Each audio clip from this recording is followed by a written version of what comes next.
Greetings all and welcome to Sufficien, the platform where we speak truth to power.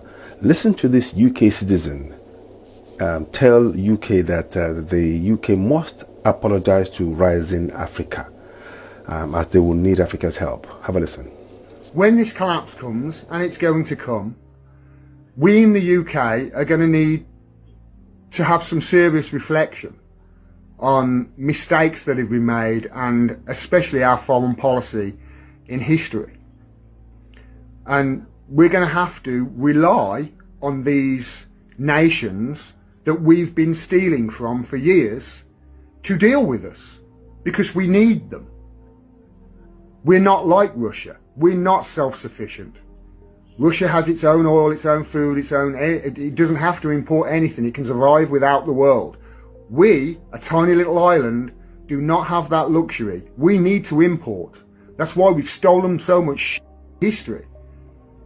So what happens, do you think, in the next decade as African countries are rising and getting more powerful, and the Western countries that had them under their heel for so long, like the UK where I live,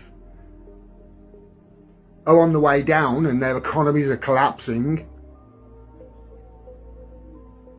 What help do you think we're going to get from those countries that are becoming more powerful? How do you think that the Africans are going to look towards the English with regards to trade deals and buying their uranium off them if we need to? They're not going to look too kindly, are they? Especially if there's absolutely no apologies whatsoever. And as far as I can tell, this country doesn't apologise for jack shit. And the reason it doesn't apologise is because if it apologised for the stuff that it's done, it'd have to start giving back all of the stuff that it's stolen. I've spent hours inside the British Museum. That place is an absolute, it's a treasure trove. It's incredible. And it's nearly all nicked. And we're going to have to, in the UK, in the West, really start looking at our place in the world and really start looking as to whether we really do value the things that we say we do. I saw somebody earlier saying, you know, this is what the West do. They just play pretend.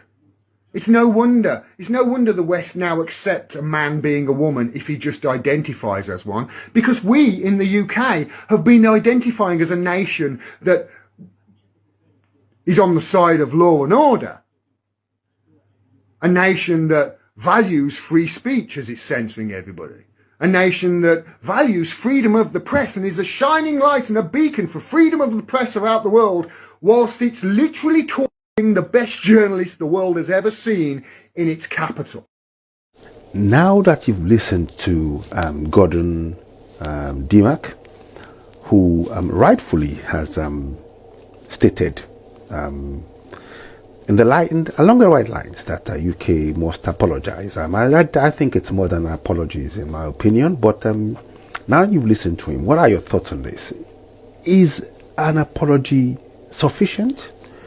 Or is it time to look at it on a purely pragmatic and business-like point of view of actually we have the resources, and for you to access the resources, you have to pay the fair price.